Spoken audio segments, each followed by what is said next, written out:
The marble floor was cold against Malia's cheek as Claire's manicured nails dug into her scalp, dragging her across the pristine white tiles of the foyer. Blood from her split lip left tiny crimson dots on the expensive stone, each drop a testament to how far she had fallen from the woman who once walked these halls with dignity. "Get her out of here before the neighbors see," Jordan hissed, his designer suit still perfectly pressed despite having just backhanded his wife of 3 years.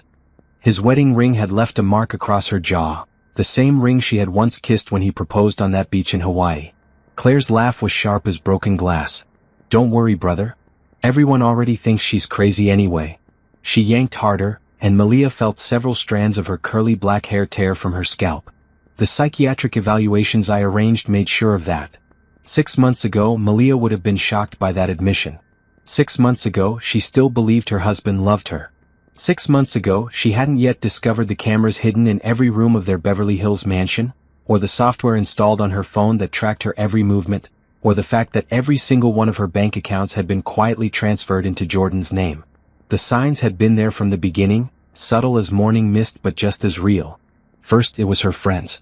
"They're not good for you," Jordan would say, his voice gentle but his eyes cold. "They're jealous of what we have." One by one her friendships disappeared. Then it was her job at the marketing firm. "You don't need to work," he insisted. "I make enough for both of us. Stay home and focus on us." Home became a beautiful prison. The smart home system Jordan had designed himself monitored everything. When she left, where she went, who she spoke to, how long she stayed. If she was gone too long, her phone would ring. Jordan's voice would be sweet with concern, but underneath ran a current of something darker. "I was worried," he'd say. "You know how dangerous the city can be for a woman alone." The psychiatric evaluation started after their first real fight. Malia had found a job listing online and applied without telling him. When the company called for an interview, Jordan had answered her phone. The fight that followed was unlike anything in their relationship. He didn't hit her then, not yet. Instead, he held her face in his hands and looked at her with such manufactured concern that she almost believed it herself. "Baby, I think you're having some kind of breakdown," he whispered. "The way you've been acting lately, the paranoia, the mood swings. I think you need help." Dr. Patterson came highly recommended. Claire had suggested him, actually. "A family friend," she said. "Someone discreet who could help Malia work through whatever was causing her to act so irrationally." The session started immediately. 3 times a week, Dr. Patterson would nod and take notes as Malia tried to explain that she felt trapped, controlled, monitored. "These feelings of persecution are quite common," he would say, his pen scratching across his notepad. "Often, when we're struggling with our own sense of autonomy, we project those feelings onto the people closest to us." The reports went directly to Jordan. Malia never saw them, but she knew they existed because Jordan would reference them during their fights. "Even Dr. Patterson says you're struggling with reality," he'd say. "He thinks you might need medication." Now, as Claire dragged her past the living room where they'd hosted dinner parties for Jordan's business associates, past the kitchen where she'd made him breakfast every morning for 3 years, past the home office where he'd built his tech empire on stolen data and manipulation, Malia finally understood the full scope of their conspiracy. Jordan's company, Sentinel Tech, specialized in security software for businesses. But Malia had discovered that the same technology was being used to spy on employees, steal competitor data, and blackmail anyone who got in his way. The IPO planned for next month would make him a billionaire, all built on a foundation of illegal surveillance and stolen information. Claire, with her psychology degree and her connections in the medical community, had been the perfect accomplice. She'd arranged for Malia to see doctors who would write reports questioning her mental stability. She'd coached Jordan on how to gaslight his wife effectively. She'd even helped him install the monitoring software on Malia's devices, claiming it was for her own protection. The front door of their mansion opened and cool evening air hit Malia's face. The California sun was setting behind the palm trees, painting the sky in shades of orange and pink that would have been beautiful under any other circumstances. "Please," Malia whispered, tasting blood on her lips. "Just let me get my things." Jordan's laugh was cruel. "What things? Everything in this house belongs to me. The clothes I bought you, the jewelry I gave you, even that wedding ring on your finger. You came into this marriage with nothing, and you're leaving with nothing." It wasn't true. Malia had brought more than belongings into their marriage. She'd brought her intelligence, her marketing skills, her network of contacts from her years in the business world. She'd brought her savings account, her car, her grandmother's jewelry. But piece by piece Jordan had claimed it all. Claire finally released her grip on Malia's hair, and she collapsed onto the concrete steps leading to their front door. The same steps where they'd taken wedding photos 3 years ago. The same steps where Jordan had carried her across the threshold, whispering promises about their future together. "If you try to come back, we'll call the police," Claire said, smoothing her blonde hair back into place. Not a strand was out of order despite having just assaulted someone. "We have documentation of your mental instability.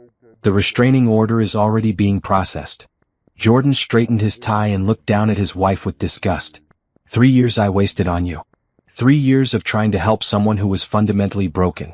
I should have listened to everyone who warned me about marrying beneath my station. The door slammed shut with a finality that echoed through the expensive neighborhood. Malia sat on the steps, her designer dress torn, her face swollen, her spirit shattered but not broken. In her purse, her phone buzzed with a text message. For a moment, she wondered if it was Jordan, already regretting his actions. But the number was unfamiliar. She pulled out the phone with shaking hands. The screen was cracked from when it had fallen during the fight, but she could still read the message. "Saw the news about your husband's IPO. Congratulations. Hope you're doing well. Rico." Her mind flashed back to their university days, to a brilliant computer science student who everyone else had written off as a troublemaker. Rico Martinez, who could hack into any system but struggled with basic social interactions. Rico, who would have been expelled if not for Malia's intervention with the academic review board. She hadn't heard from him in over 5 years. Not since graduation, when he disappeared into the digital underground, leaving behind only rumors and legends about his capabilities. But somehow he was thinking of her now, on the worst day of her life. With trembling fingers she typed back, "Rico? Is this really you? I need help." The response came immediately, "Same phone number after all these years. Some things never change. What kind of help?" Malia looked back at the mansion where she'd been imprisoned for 3 years, where the man she'd loved had systematically destroyed her sense of self, where his sister had helped orchestrate her psychological torture. She thought about the IPO that would make Jordan a billionaire, built on stolen data and ruined lives. She thought about all the evidence she'd seen but couldn't prove, all the victims who'd been silenced by hush money and threats. "The kind only you can provide," she typed. "I'll pay whatever you want. I need to destroy someone who deserves it." The typing indicator appeared and disappeared several times. Then, "For you? Free of charge.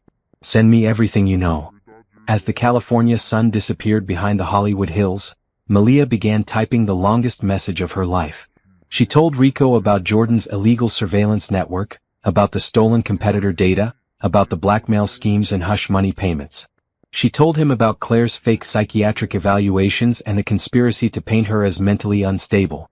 But most importantly, she told him about the IPO plan for next month, and how Jordan's entire fortune was built on crimes that could bring down not just him, but everyone associated with Sentinel Tech. When she finished typing, her fingers were numb and her phone battery was nearly dead. But for the first time in 3 years, Malia felt something she'd almost forgotten: hope. The coffee shop where Malia sat the morning after her expulsion from Paradise was the kind of place she never would have entered during her marriage. Small, cramped, with mismatched furniture and the lingering smell of burnt espresso. But it had Wi-Fi, it accepted cash, and most importantly, it was far enough from Beverly Hills that she wouldn't run into anyone from Jordan's circle. Her phone buzzed with another message from Rico. Over the past 12 hours, he'd been systematically infiltrating Jordan's digital empire, and what he was finding made her stomach turn. The surveillance wasn't limited to her. Jordan had been spying on employees, competitors, government officials, and anyone else who could be useful or dangerous to his business. "Your husband is worse than I thought," Rico's message read. "But his sister is the real mastermind. She's been building psychological profiles on everyone in Jordan's orbit for years.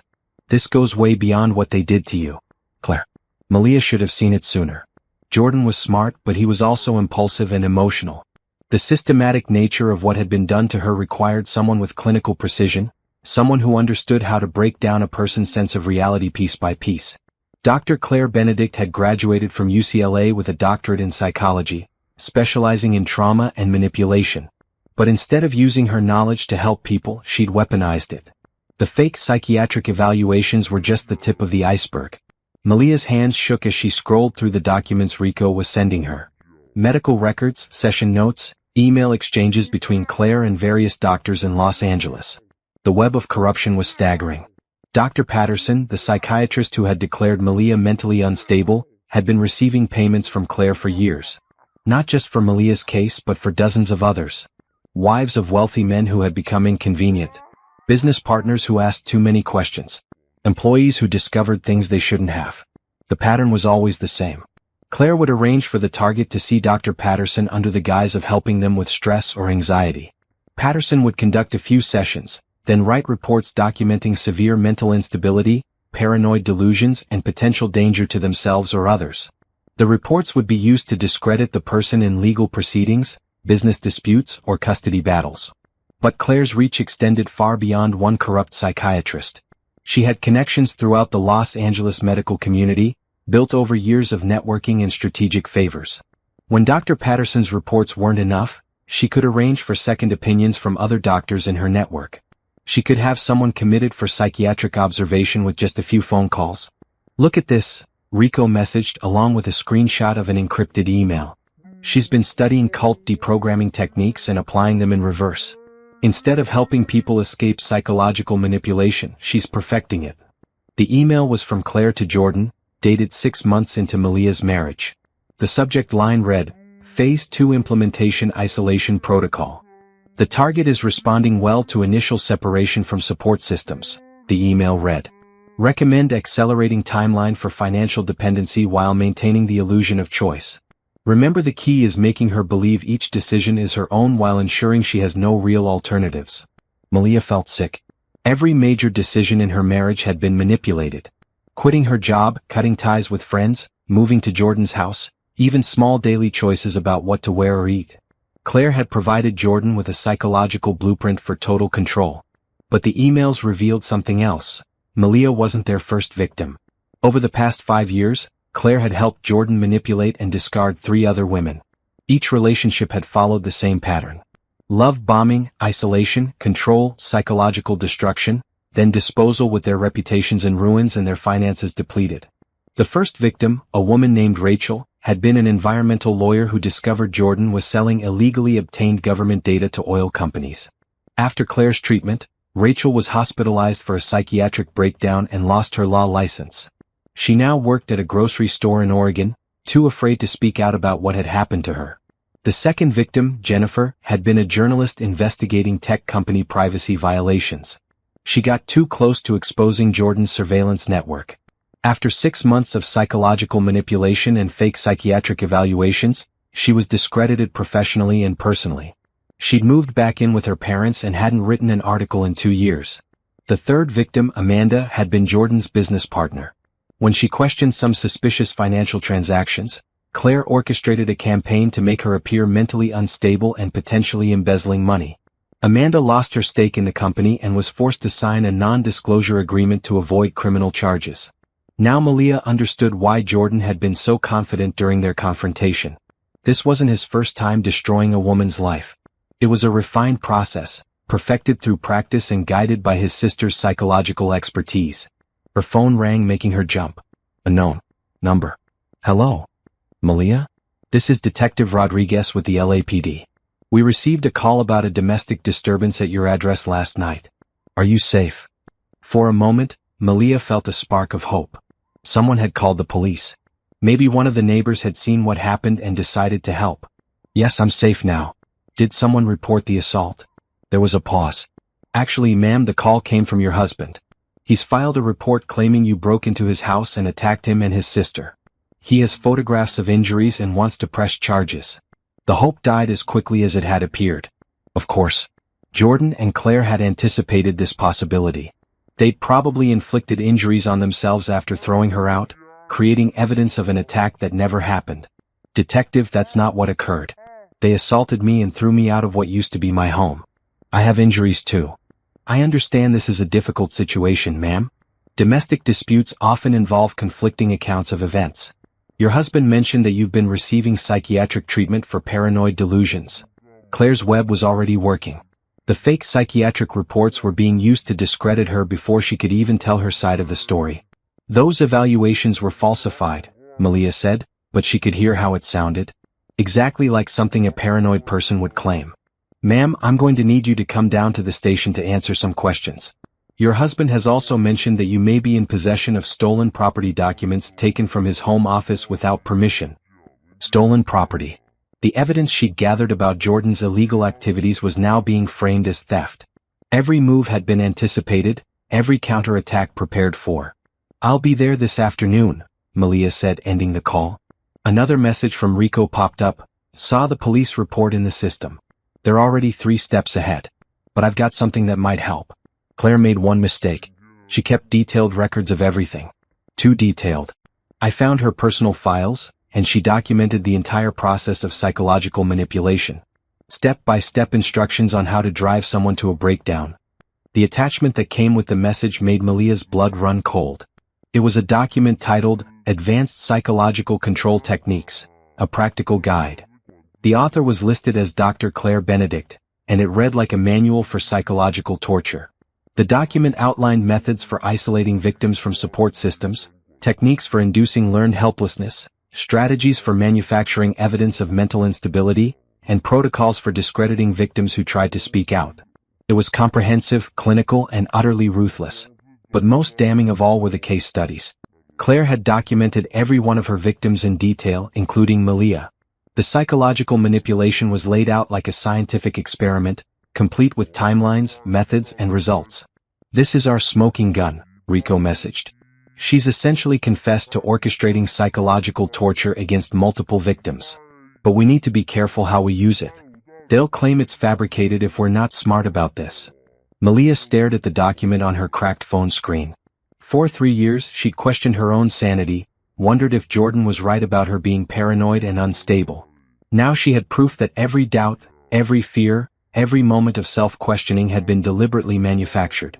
The anger that rose in her chest was unlike anything she'd ever felt. It was pure, clean, and absolutely focused. Jordan and Claire had destroyed multiple women's lives as if it were a game. They'd perfected their techniques through practice, leaving a trail of broken victims in their wake. But they'd made one crucial mistake. They'd targeted someone who knew Rico Martinez. Someone who had once saved him from academic expulsion and earned his unwavering loyalty. Someone who now had access to the most dangerous hacker in the digital underground. Rico, she typed, her fingers steady now despite her exhaustion. I want to destroy them. Not just Jordan but Claire too. I want their crimes exposed, their victims vindicated, and their empire burned to the ground. Consider it done, came the immediate reply. I've been waiting 5 years to repay my debt to you. Time to show them what real psychological warfare looks like. As Malia finished her coffee and prepared to face the police interrogation that awaited her, she felt something she hadn't experienced in years.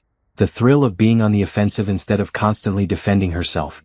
Jordan and Claire thought they were master manipulators, but they'd never faced an opponent who could manipulate reality itself through code and digital infiltration. They were about to discover that their perfect system had one fatal flaw. It relied on technology, and technology could be turned against them by someone who understood it better than they ever would. The game was about to change, and this time Malia would be the one writing the rules. The police station smelled like disinfectant and broken dreams. Malia sat in the small interview room, her reflection fractured in the one-way mirror, waiting for Detective Rodriguez to return with her statement.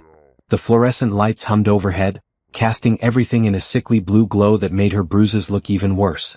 She'd been here for 3 hours, going over the same story again and again. Each time she explained what really happened, she could see the skepticism growing in the detective's eyes. Jordan had played his part perfectly, the concerned husband worried about his mentally unstable wife, backed up by medical documentation and his sister's professional credentials. The door opened and Detective Rodriguez entered with a thick folder. Behind him came a woman in an expensive suit, her blonde hair pulled back in a perfect chignon. Claire. Mrs. Barrett, this is Dr. Claire Benedict, the detective said, settling into his chair. She's here as a mental health professional to help us understand your current state of mind. Claire smiled, the same warm, caring expression she'd used during family dinners for 3 years. Hello, Malia. I'm so sorry we're meeting under these circumstances. Jordan is very worried about you. The performance was flawless. To anyone watching, Claire appeared to be exactly what she claimed, a concerned sister-in-law trying to help a troubled woman. But Malia could see the calculation behind her eyes, the satisfaction of a predator who had cornered her prey. I've been reviewing your psychiatric file, Claire continued, opening a manila folder. Dr. Patterson's notes indicate a concerning pattern of paranoid ideation and persecution complex. Has this gotten worse recently? Those reports are fabricated, Malia said, but even to her own ears it sounded desperate. You know they are. You arranged for them to be written. Claire's expression remained sympathetic, but Malia caught the tiny smile that flickered across her lips. Malia, I understand you're going through a difficult time, but accusing me of professional misconduct isn't going to help anyone. I'm here because I care about you. Detective Rodriguez leaned forward. Mrs. Barrett, your husband has provided us with security footage from your home. It shows you entering his office without permission and removing documents from his files. Can you explain that? The security footage. Of course Jordan would have cameras everywhere. But what the detective didn't know was that those same cameras had recorded 3 years of psychological abuse, isolation, and manipulation. If Rico could access them? Her phone buzzed discreetly in her pocket. A text from Rico, in position.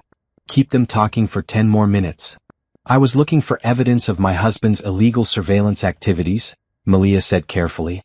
He's been spying on me, on his employees, on competitors. He's built his entire business on stolen data. Mrs. Barrett, Claire interjected gently, these are exactly the kind of paranoid delusions that Dr. Patterson documented. The belief that everyone is watching you, that normal business activities are somehow sinister. It's a classic symptom of your condition. The condition that Claire herself had helped manufacture. Malia felt her anger rising again, but forced herself to stay calm. Rico needed time to work. What condition would that be, Dr. Benedict? Since you've never actually treated me as a patient. I've consulted on your case with Dr. Patterson, as is common practice in complex situations. Based on his reports and my observations tonight, I believe you're experiencing a severe paranoid episode. I'm recommending immediate psychiatric evaluation and possible medication. There it was. The trap closing around her. In a few minutes, Claire would have her committed for psychiatric observation. Once she was locked away in a mental health facility, any claim she made about Jordan's illegal activities would be dismissed as the ravings of a disturbed woman. But as Claire spoke, Malia noticed something. The other woman kept glancing at her phone, which was sitting face down on the table. She was waiting for something. Detective Rodriguez, Claire continued, I have the paperwork here for an involuntary psychiatric hold. For Mrs. Barrett's own safety, I believe she needs immediate professional intervention. The detective looked uncomfortable, but he was clearly out of his depth with the psychological aspects of the case. When a licensed psychologist with impressive credentials recommended psychiatric intervention, who was he to argue? Mrs. Barrett, Dr. Benedict is recommending that we have you evaluated at Cedars-Sinai Psychiatric Facility. It's just for observation to make sure you're not a danger to yourself or others. Malia's phone buzzed again. A longer message from Rico. Got everything. Check the news in 30 seconds. When you see it, demand they look at Jordan's computers immediately. Tell them about the surveillance network. Detective, before you make any decisions about my mental health, I think you should know that my husband's company is about to be exposed for massive illegal surveillance operations. Claire's phone lit up on the table. She glanced at it and her face went pale. Then the detective's radio crackled to life. Rodriguez, you need to turn on the news. Channel 7 is running a breaking story about that tech company IPO, something about stolen government data and illegal surveillance. The detective reached for the remote control and turned on the small TV mounted in the corner of the room. The Channel 7 news anchor's voice filled the space. Good evening. We're following a developing story about Sentinel Tech, the cybersecurity company scheduled to go public next month. Sources have provided this newsroom with thousands of internal documents suggesting the company has been conducting illegal surveillance operations on private citizens, stealing competitor data, and potentially selling information to foreign governments. Claire's composed mask finally cracked. She grabbed her phone and started typing frantically. The leaked documents appear to show a pattern of criminal activity dating back 5 years, the anchor continued. We've reached out to Sentinel Tech CEO Jordan Barrett for comment, but so far have received no response. Detective Rodriguez looked between the TV and Malia, confusion clear on his face. Mrs. Barrett, did you have anything to do with this leak? I told you my husband was conducting illegal surveillance, Malia said, her voice steady now. Maybe you should be investigating him instead of trying to have me committed. Claire stood abruptly. This doesn't change anything. Malia is still experiencing a psychiatric crisis. The timing of this news story is just a coincidence that's feeding into her paranoid delusions. But her voice lacked its previous confidence. The carefully orchestrated plan was falling apart in real time. "Detective," Malia pressed, "I think you'll find that the surveillance network mentioned in that news report includes illegal monitoring of police communications. If you check Jordan's computers right now, before he has a chance to destroy the evidence, you'll find files on dozens of law enforcement officials."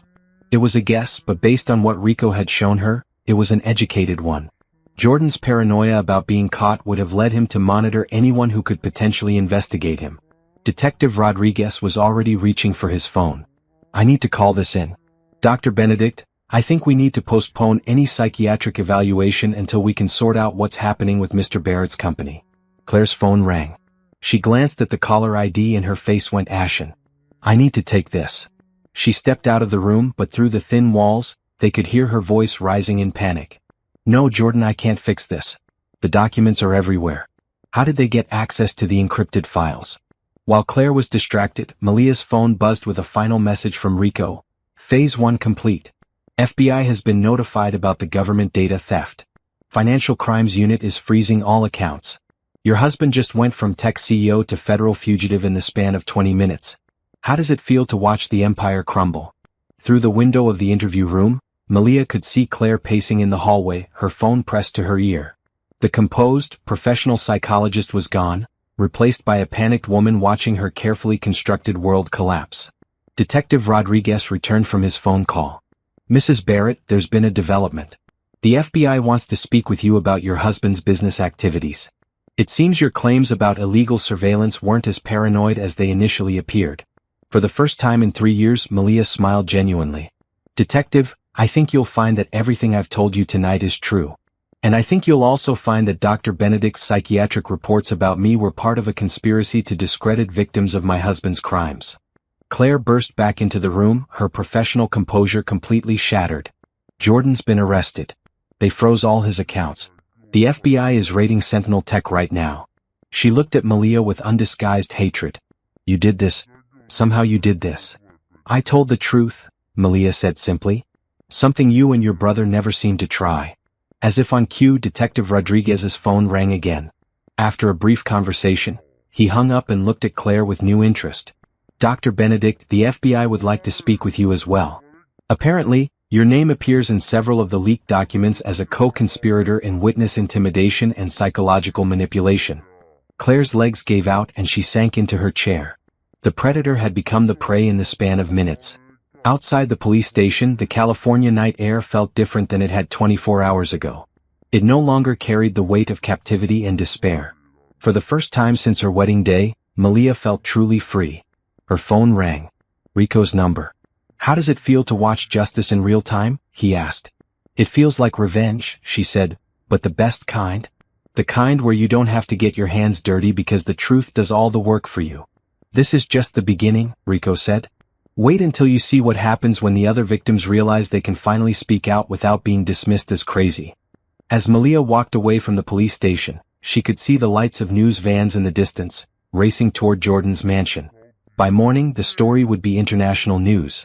The perfect tech CEO and his psychologist sister, brought down by their own arrogance and the loyalty of a hacker who never forgot a kindness. The game was over, but the real reckoning was just beginning. 5 years ago, UCLA's computer science building had been Rico Martinez's second home. He'd spent countless nights in the lab, his fingers flying across multiple keyboards while lines of code scrolled across half a dozen monitors. To most of his classmates, he was a ghost, brilliant but antisocial, respected for his skills but avoided for his intensity. Malia remembered the first time she'd really noticed him. It was during her junior year in Professor Chen's advanced networking class. She'd been struggling with a particularly complex assignment when she heard someone muttering in rapid-fire Spanish at the terminal behind her. Rico was hunched over his computer, his black hair falling across his dark eyes as he worked. He wore the same outfit every day: faded jeans, a black hoodie, and worn sneakers held together with electrical tape. But his reputation preceded him. He was the student who had hacked into the university's grading system during his freshman year, not to change grades but to prove it could be done. The administration had been furious, but they couldn't deny his genius. "You're going to get yourself kicked out," Malia had said, turning around in her chair. Rico looked up, surprised that someone was actually talking to him. Most students treated him like he might explode if approached incorrectly. The assignment is stupid, he replied, his accent thick with frustration.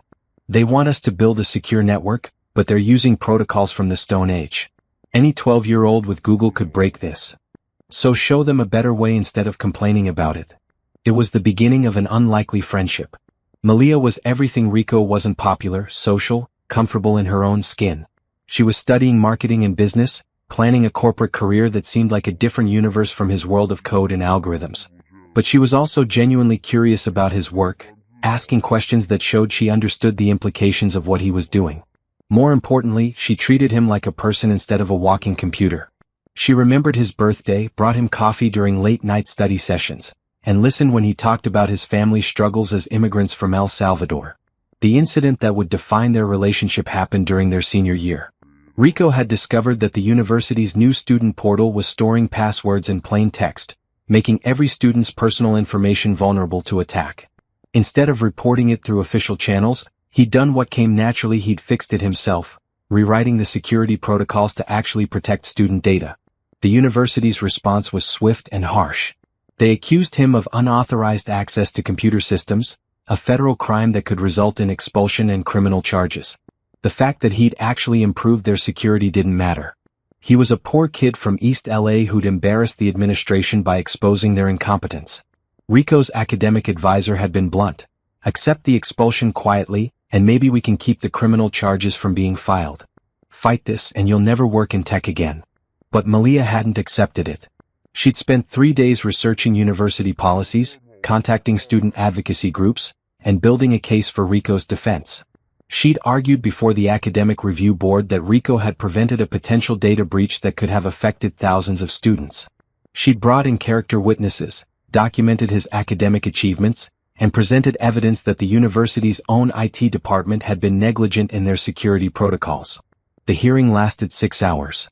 Rico sat quietly while Malia fought for his future with a passion that surprised everyone, including himself.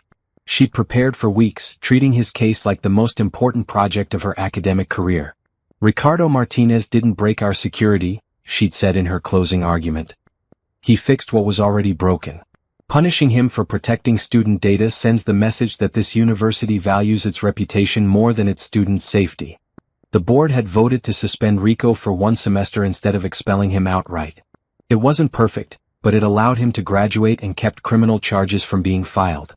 More importantly, it gave him a chance to disappear into the digital underground with his reputation intact. After graduation, Rico had vanished. No forwarding address, no social media presence, no trace in any corporate database. Malia had tried to find him a few times over the years, curious about what had become of the brilliant, angry young man who'd taught her to see technology as both a tool and a weapon.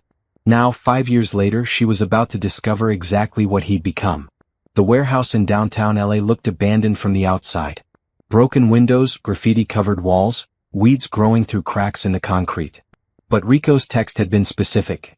3rd floor, northeast corner. Come alone. The elevator worked, despite appearances.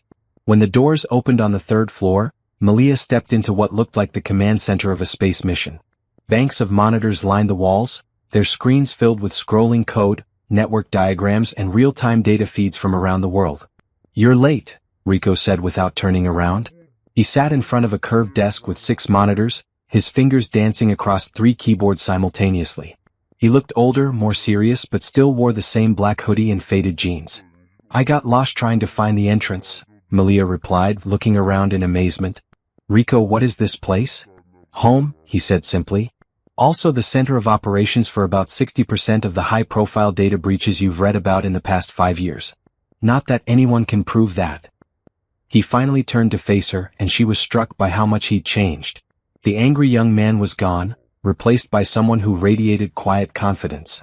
His dark eyes held the same intelligence, but now there was something else, a kind of controlled power that made her understand why governments and corporations feared people like him. I've been following your husband's company for 2 years, Rico continued. Sentinel. Tech kept showing up in places it shouldn't be. Government databases, competitor networks, private citizen communications. I was planning to take them down eventually anyway. Why didn't you? Rico smiled, the first genuine emotion she'd seen from him. Because I was hoping you'd figure out what he was doing to you and ask for help. I've been watching Malia. I knew about the surveillance, the fake psychiatric reports, the financial manipulation. I was waiting for you to remember that you had a friend who specializes in making powerful people's lives very complicated. He gestured to one of the monitors, which showed a real-time news feed about Sentinel Tech's collapse. Your timing was perfect. The IPO made Jordan a high-value target. Taking him down now sends a message to every other tech CEO who thinks they're untouchable. How did you do it so fast? Malia asked, settling into a chair next to his workstation. I've been inside their systems for months, Rico admitted. Corporate espionage is surprisingly easy when you understand human psychology as well as computer systems. Claire's mistake was keeping digital records of everything. She thought encryption would protect her files, but she chose emotional passwords, birthdays, pet names, anniversary dates. Very predictable for a psychologist. He pulled up a series of documents on his screen. I've got enough evidence to put both of them away for 20 years. The surveillance network, the stolen government data, the hush money payments, the fake psychiatric evaluations, it's all documented in their own files. What about the other victims? Malia asked. Rachel, Jennifer, Amanda, the women they destroyed before me?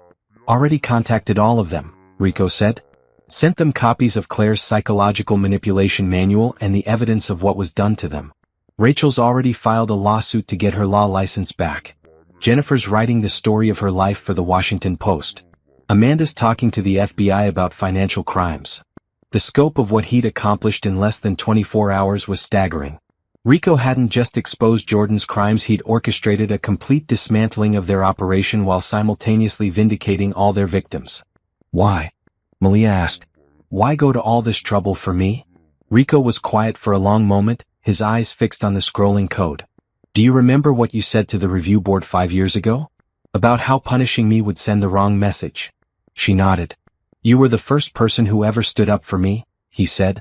My whole life, people either ignored me or tried to use me. My parents wanted me to get a safe job and stop making waves.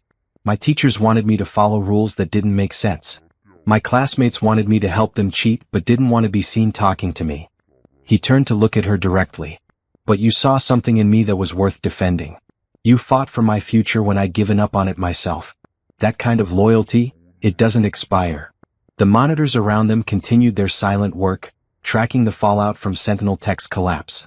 Stock prices plummeting, investor confidence evaporating, federal investigations launching. Jordan's empire was dying in real time, and Rico was conducting its funeral like a digital symphony.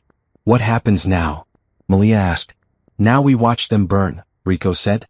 Jordan's in federal custody on charges that will keep him locked up until he's an old man. Claire's psychology license is being revoked, and she's facing criminal charges for conspiracy and witness intimidation. Their assets are frozen, their reputations destroyed, their victims finally able to speak freely. He pulled up another screen showing social media feeds. The story was trending worldwide with hashtag Justice for Malia and hashtag Tech Accountability gaining momentum. Other victims of tech industry abuse were coming forward, emboldened by the high-profile takedown.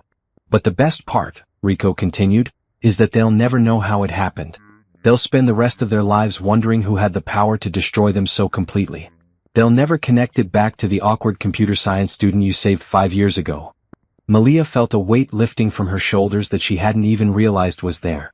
For 3 years, she'd been trapped in a web of psychological manipulation, isolated and gaslit until she'd questioned her own sanity.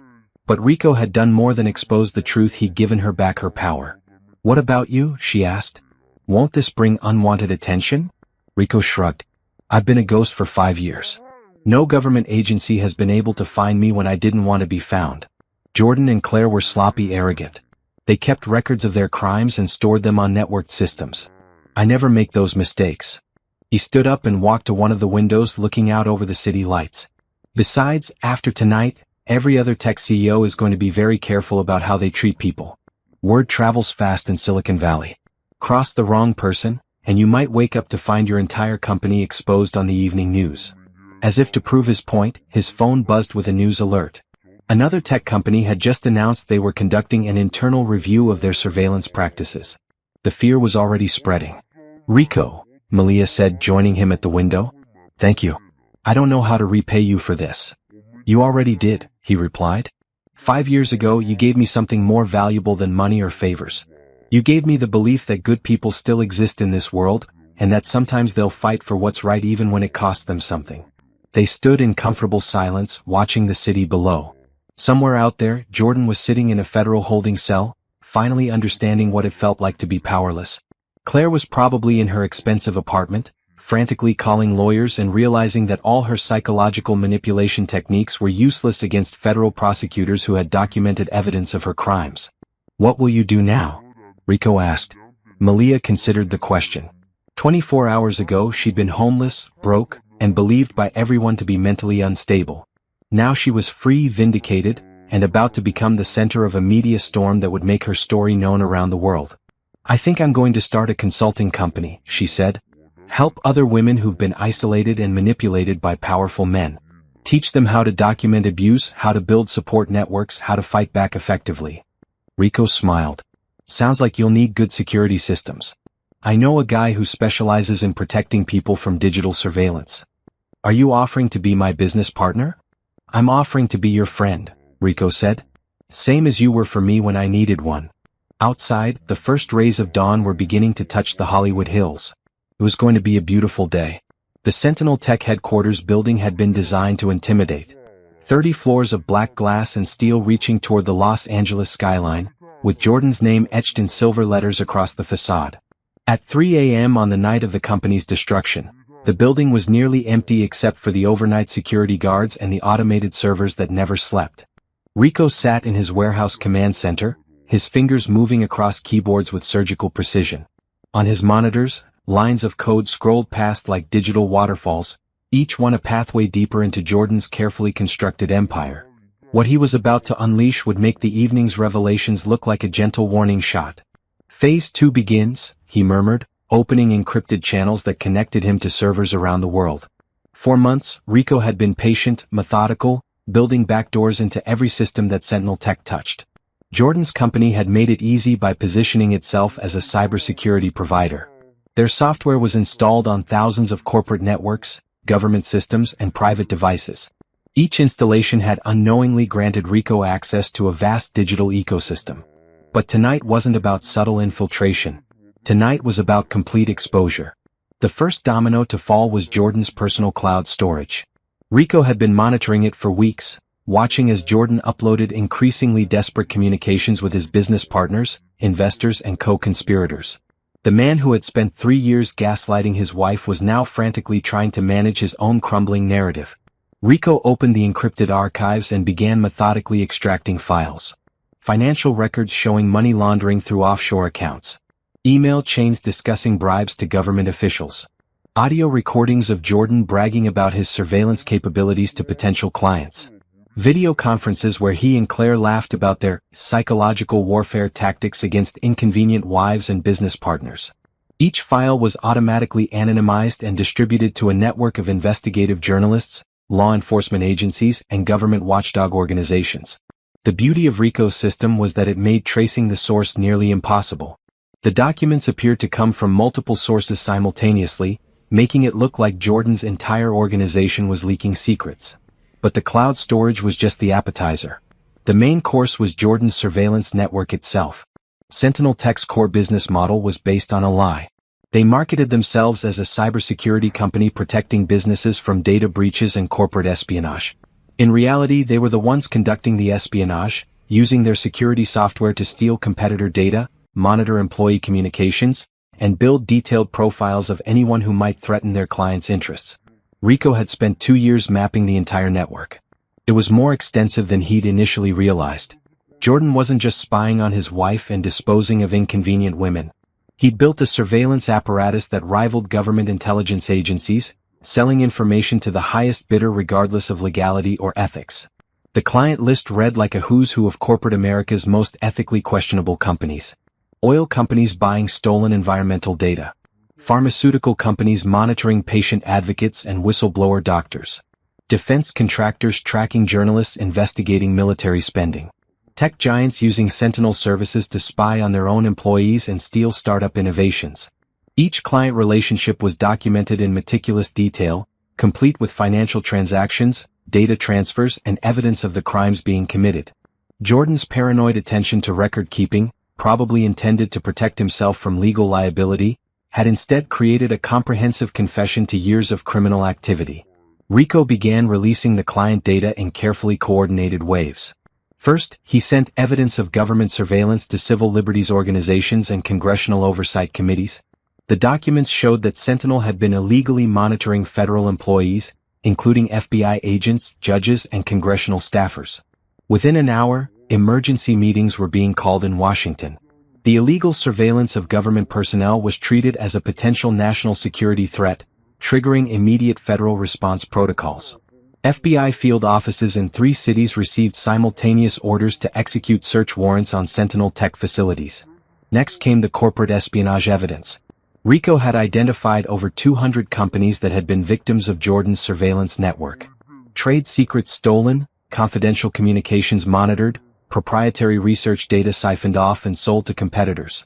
The economic damage totaled in the billions. Major law firms began filing lawsuits before dawn, representing companies that had lost competitive advantages to Jordan's theft. The legal avalanche would continue for years, with each new revelation triggering fresh rounds of litigation. But Rico saved the most devastating revelations for last: the evidence of Jordan and Claire's systematic destruction of inconvenient women. The files Claire had kept were even more detailed than Rico had initially realized. She hadn't just documented her manipulation techniques, she created psychological profiles of every victim, tracking their emotional vulnerabilities and monitoring their responses to various forms of abuse. It read like a field manual for domestic terrorism. The victims weren't limited to Jordan's romantic partners. Claire had helped orchestrate psychological campaigns against female employees who reported sexual harassment, women entrepreneurs whose startups competed with Jordan's clients, and female journalists who investigated tech industry practices. The scope of their misogyny was breathtaking. Rico compiled everything into a comprehensive database that he anonymously released to organizations fighting gender-based violence. Women's advocacy groups, investigative journalists specializing in tech industry abuse, and legal aid organizations that represented domestic violence victims all received identical copies of the evidence. The response was immediate and overwhelming. Social media exploded with testimonials from women who recognized their own experiences in Claire's documentation. The hashtag #TechMisogyny hashtag began trending within hours, with thousands of women sharing stories of being silenced, discredited, or driven out of the industry by powerful men. As the sun rose over Los Angeles, Rico surveyed the digital battlefield he'd created. Jordan's surveillance network was being dismantled by federal agents. His client companies were facing coordinated lawsuits and government investigations. His financial assets were frozen across multiple jurisdictions. His reputation was being systematically destroyed by revelations of abuse and criminality. But the most elegant part of Rico's revenge was how thoroughly he'd turned Jordan's own weapons against him. The surveillance network that had been used to destroy innocent people was now exposing Jordan's crimes. The psychological manipulation techniques that Claire had refined were being used by prosecutors to demonstrate the premeditated nature of their conspiracy. The financial systems they'd used to hide their profits were revealing the full scope of their criminal enterprise. Rico's phone buzzed with an encrypted message from one of his contacts in federal law enforcement. "Whatever you did, it worked. We've got enough evidence to prosecute a dozen different federal crimes. Jordan Barrett is going to spend the rest of his life in prison." Another message came from a journalist at the New York Times. "The Sentinel Tech documents are the biggest corporate crime story of the decade. We're running a front-page exposé tomorrow that's going to change how the tech industry operates." A third message arrived from a women's advocacy organization. "The psychological abuse documentation you provided is helping dozens of domestic violence victims get their cases reopened. Claire Benedict's techniques are being used to train lawyers and therapists to recognize sophisticated manipulation." Rico leaned back in his chair and watched the news feeds update in real time. Stock markets were opening to chaos as Sentinel Tech's corporate clients saw their share prices collapse. Federal investigators were announcing new task forces to investigate tech industry surveillance abuse. Legal experts were calling it the most significant corporate crime case since Enron. In less than 12 hours, Rico had transformed Jordan from a tech industry darling into a federal fugitive. He turned Claire from a respected psychologist into a disgraced criminal. He'd converted their surveillance empire into evidence of their own guilt. And he'd given their victims the tools and platform to finally tell their stories without fear of retaliation. It was, Rico reflected, a masterpiece of digital warfare. But more than that, it was justice served with the precision of perfectly executed code. His secure phone rang. Malia's number. Rico, I'm watching the news. This is incredible. How did you do all this so fast? I had 5 years to plan, Rico replied. Jordan made a lot of enemies in the tech world. People who'd been waiting for someone to take him down. Once I had the evidence, it was just a matter of coordination. The FBI called me an hour ago. They want me to testify before a grand jury about the psychological abuse. They said Claire's documentation makes it one of the strongest cases they've ever seen for prosecuting domestic terrorism. Rico smiled. Domestic terrorism. I like that classification. Jordan and Claire weren't just criminals, they were terrorists who used psychological warfare against innocent women. What happens next? Malia asked. Next, we watch the dominoes fall, Rico said, pulling up a screen showing the global news coverage. Jordan's arrest triggered investigations in 12 countries where Sentinel had clients. Claire's license revocation started a review of her entire professional network. Every doctor, every institution, every case she was involved in is being examined. He switched to another monitor showing financial markets. Sentinel Tech's corporate clients are hemorrhaging value as investors realize they were complicit in criminal surveillance. 3 CEOs resigned this morning rather than face questions about their relationships with Jordan. And the other victims? Rachel got her law license reinstated 2 hours ago. The California bar cited new evidence of prosecutorial misconduct in her original case. Jennifer's editor at the Washington Post called they want her to write a book about her experience. Amanda's lawyers think she can recover the full value of her stolen stake in Sentinel plus punitive damages. Rico paused, watching another breaking news alert scroll across his screen. Malia, you didn't just get revenge on Jordan and Claire. You started a movement. Women across the tech industry are coming forward with their own stories of abuse and manipulation.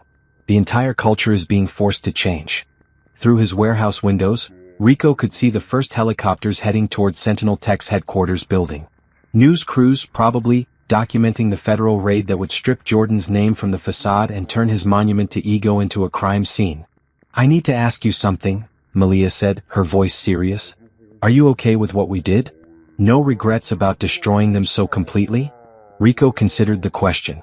5 years ago, he might have felt guilty about the scope of devastation he'd unleashed. But 5 years ago, he hadn't fully understood what Jordan and Claire represented, not just individual criminals, but symbols of a system that allowed powerful people to destroy lives without consequences.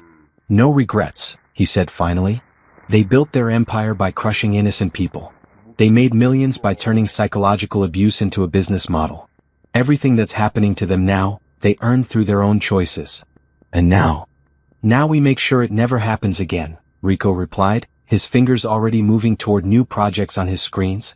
There are other Jordan Barretts out there, other systems of abuse that need to be exposed. This was just the beginning. As the conversation ended and Rico returned to his work, the city of Los Angeles woke up to a new reality. The tech industry's culture of impunity had been shattered by a single night of digital warfare. The message was clear. Abuse your power, and someone with greater power might be watching, waiting, and planning your destruction. Jordan Barrett had learned too late that in the digital age, everyone is vulnerable to someone who understands the system better than they do.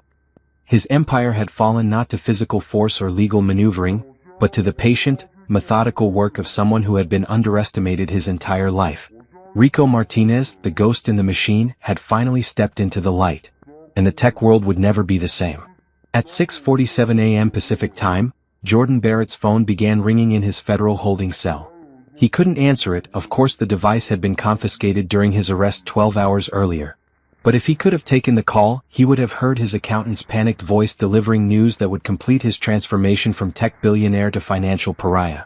Every single one of his bank accounts had been frozen simultaneously. The coordinated financial assault was Rico's most sophisticated operation yet. While the media focused on the surveillance scandals and the FBI raids, Rico had been systematically dismantling the financial infrastructure that supported Jordan's empire. It was delicate work, too obvious, and investigators might trace it back to him. Too subtle, and Jordan might find ways to move money offshore before authorities could seize it. Rico had spent months mapping Jordan's financial network, identifying every account, every shell company, every offshore trust that had been used to hide profits from the surveillance.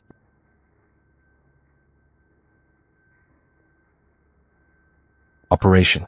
The man who had controlled every aspect of his wife's financial life had created an equally complex system to control his own wealth. But complexity, RICO had learned, created vulnerabilities. The first domino had fallen at 3 a.m. Eastern Time, when the Financial Crimes Enforcement Network received an anonymous tip about suspicious wire transfers from Sentinel Tech accounts. The tip included detailed transaction records showing money flowing to offshore banks in the Cayman Islands, Switzerland, and Singapore, classic money laundering patterns that triggered immediate federal interest. By 4 a.m., FinCEN analysts were reviewing 5 years of financial data that had mysteriously appeared in their secure servers. The documents showed Jordan systematically moving profits from illegal surveillance activities through a network of shell companies, converting stolen data into clean investment capital that funded his tech empire's expansion. The evidence was damning and comprehensive. RICO had included bank statements, wire transfer records, corporate filings, and even recorded phone calls where Jordan discussed the money laundering with his financial advisors. It was the kind of paper trail that normally took federal investigators months to assemble, delivered gift-wrapped with detailed analysis highlighting the most incriminating transactions. At 5 a.m., federal prosecutors began filing emergency motions to freeze Jordan's assets. The Patriot Act's provisions for terrorist financing gave them broad authority to act quickly when national security was potentially involved. Since Jordan's surveillance network had illegally monitored government personnel, every aspect of his operation was being treated as a potential threat to national security. The asset freeze was global and comprehensive. RICO had identified accounts in 17 countries, and federal authorities were coordinating with international partners to ensure Jordan couldn't access money anywhere in the world. Swiss banking secrecy laws, normally a protection for wealthy criminals, became irrelevant when the evidence of money laundering was so overwhelming that local authorities had no choice but to cooperate. But RICO wasn't content to simply freeze Jordan's existing wealth. He wanted to ensure that the Sentinel Tech IPO scheduled to make Jordan a billionaire would never happen. The IPO had been planned for weeks, with major investment banks preparing to offer Sentinel Tech shares to the public at an initial price of $45 per share. Pre-market interest had been intense, with institutional investors eager to buy into what they believed was a revolutionary cybersecurity company. Jordan's personal stake in the company was valued at over $800 million. RICO's approach to destroying the IPO was elegant in its simplicity. Instead of trying to hack into investment banking systems or manipulate stock prices, he simply ensured that every major investor received complete information about what they were really buying. At 6 a.m. Pacific Time, as financial markets prepared to open, managing directors at Goldman Sachs, Morgan Stanley, JP Morgan Chase, and Bank of America all received identical packages of documents. The deliveries appeared to come from different sources: a whistleblower at the SEC, a concerned employee at Sentinel Tech, an investigative journalist, a federal prosecutor. But all contained the same devastating information about Jordan's criminal enterprise. The documents showed that Sentinel Tech's entire business model was based on illegal surveillance and corporate espionage. The company's impressive revenue growth had been fueled by selling stolen data, not legitimate cybersecurity services. Every major client relationship involved criminal activity that would inevitably result in lawsuits, criminal charges, and massive financial liability. RICO had even included actuarial analysis showing the potential legal costs that would result from the criminal activity. Conservative estimates put Sentinel Tech's liability at over $2 billion more than the company's entire market valuation. Any investor buying shares would essentially be purchasing a stake in a criminal conspiracy with unlimited downside risk. The response from the investment banking community was swift and unanimous. By 7 a.m., all 4 major underwriters had withdrawn from the IPO, citing material adverse developments that made it impossible to proceed with the public offering. Without underwriter support, the IPO was dead in the water. But RICO wasn't finished with Jordan's finances. He discovered that Jordan had been using his wife's abuse as a tax strategy. The fake psychiatric treatments that Claire had arranged weren't just about discrediting Malia, they'd been structured as legitimate medical expenses that Jordan could deduct from his taxes. The isolated house, the monitored communications, even the designer clothes he'd bought for Malia had all been classified as medical necessities for treating her supposed mental health conditions. RICO compiled evidence showing that Jordan had claimed nearly $200,000 in fraudulent tax deductions related to his wife's treatment. The IRS took tax fraud very seriously, especially when it involved fake medical expenses that enabled other criminal activities.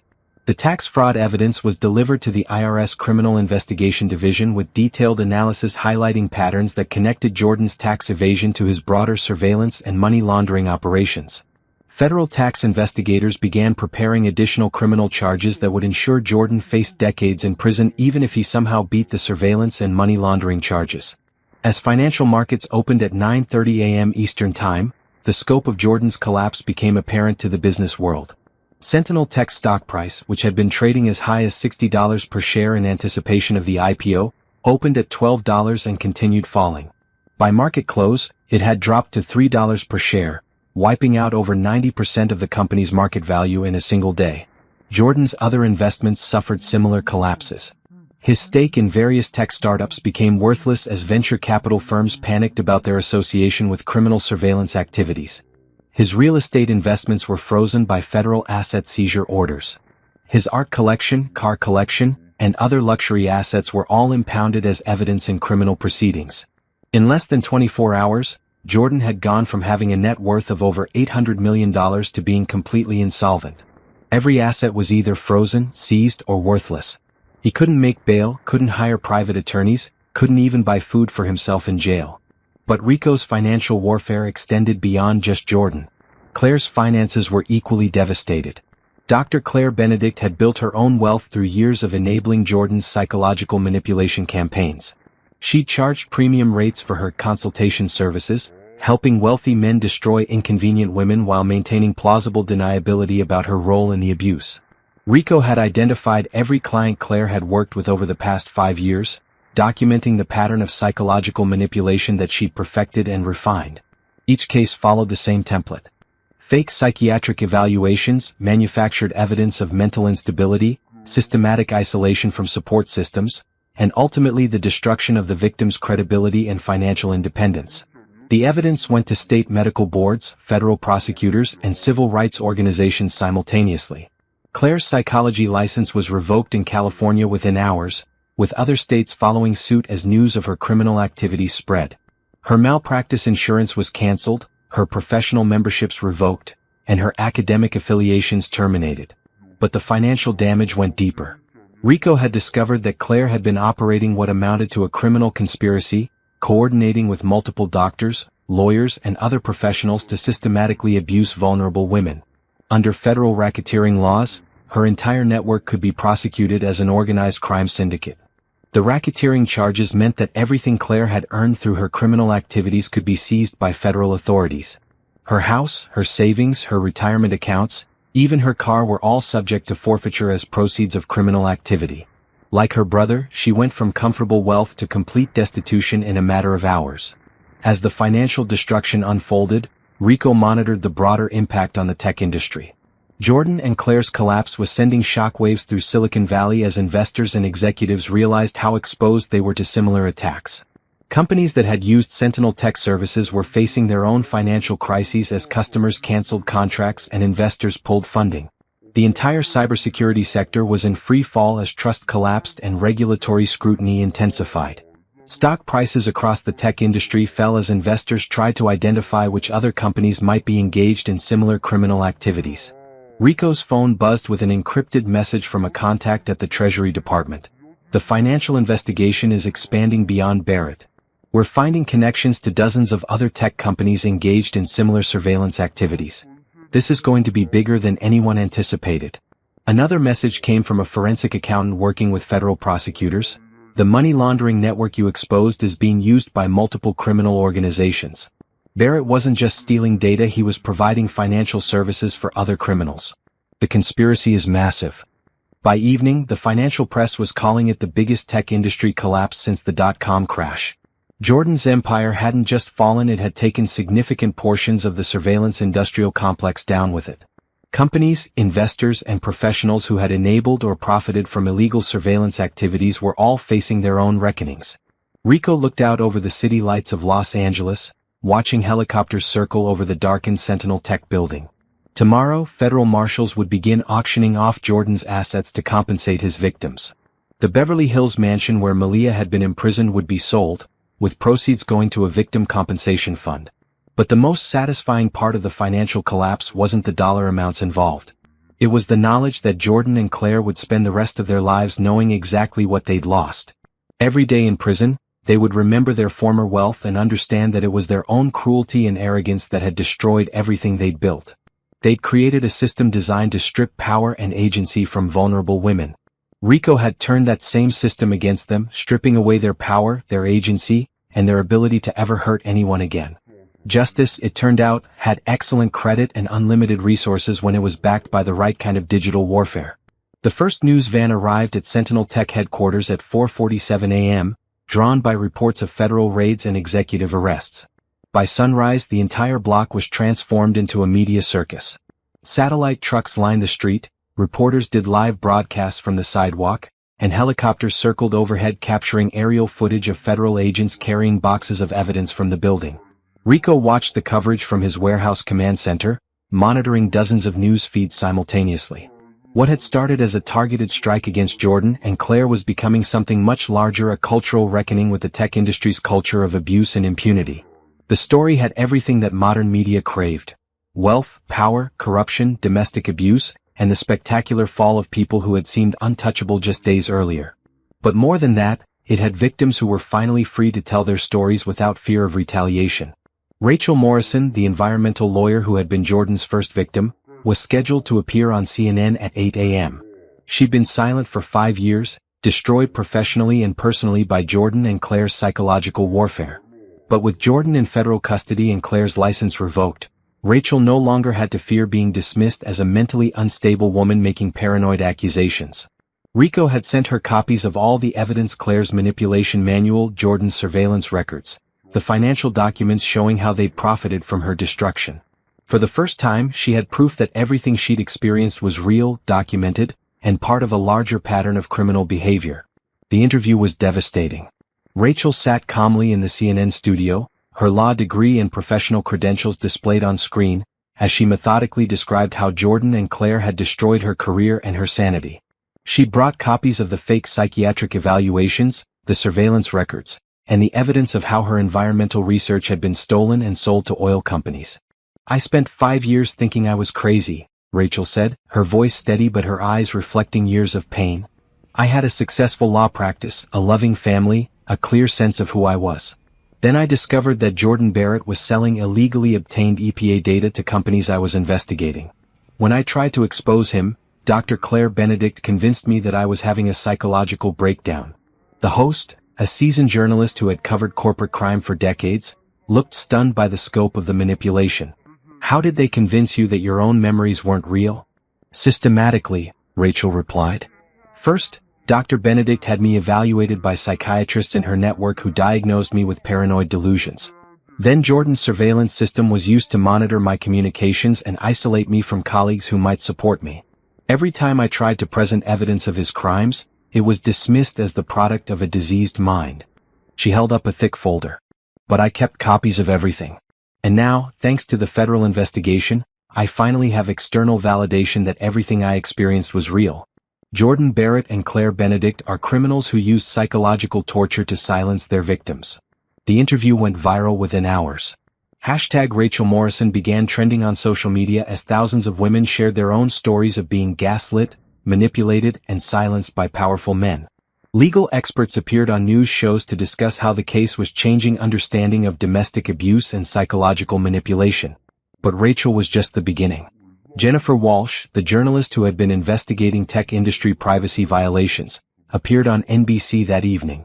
She'd spent 2 years in therapy, convinced that her paranoid suspicions about tech companies had been symptoms of mental illness rather than legitimate investigative instincts. "I was getting close to exposing Sentinel Tech's surveillance network," Jennifer explained to the NBC anchor. "I had sources inside the company, documents showing illegal data collection, evidence of corporate espionage. Then suddenly, everyone started questioning my mental health." She described how Claire Benedict had orchestrated a campaign to discredit her professionally.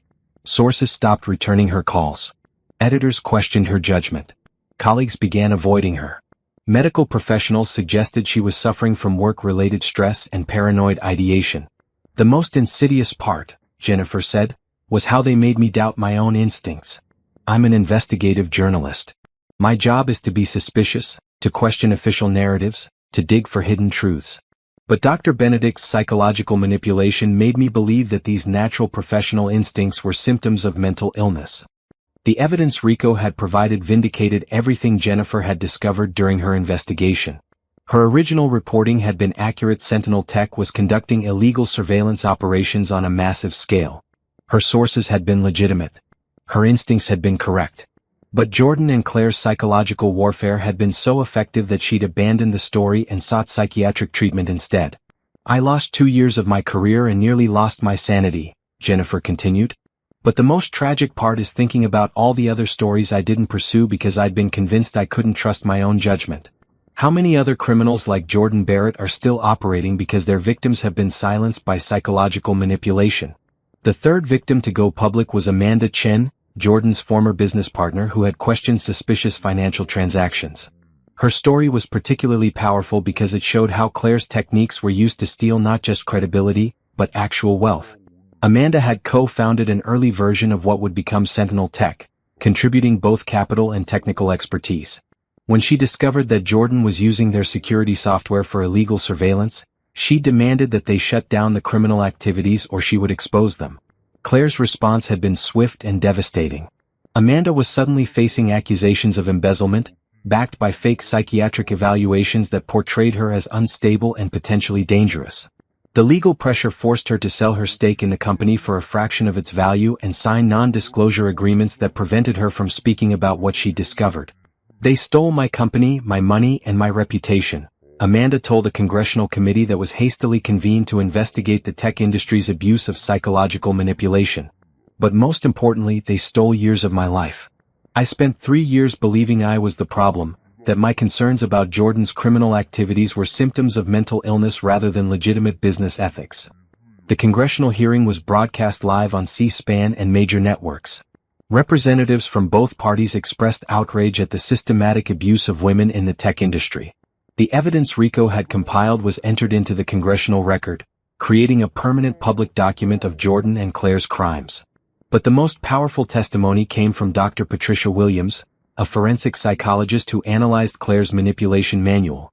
Dr. Williams had spent her career studying cult deprogramming and psychological abuse, and she was uniquely qualified to explain the sophisticated nature of Claire's techniques. "What we're seeing here isn't simple gaslighting or emotional abuse," Dr. Williams explained to the congressional committee. "Dr. Benedict developed a systematic methodology for destroying a person's sense of reality. These techniques are sophisticated enough that they could be used by hostile foreign governments for psychological warfare."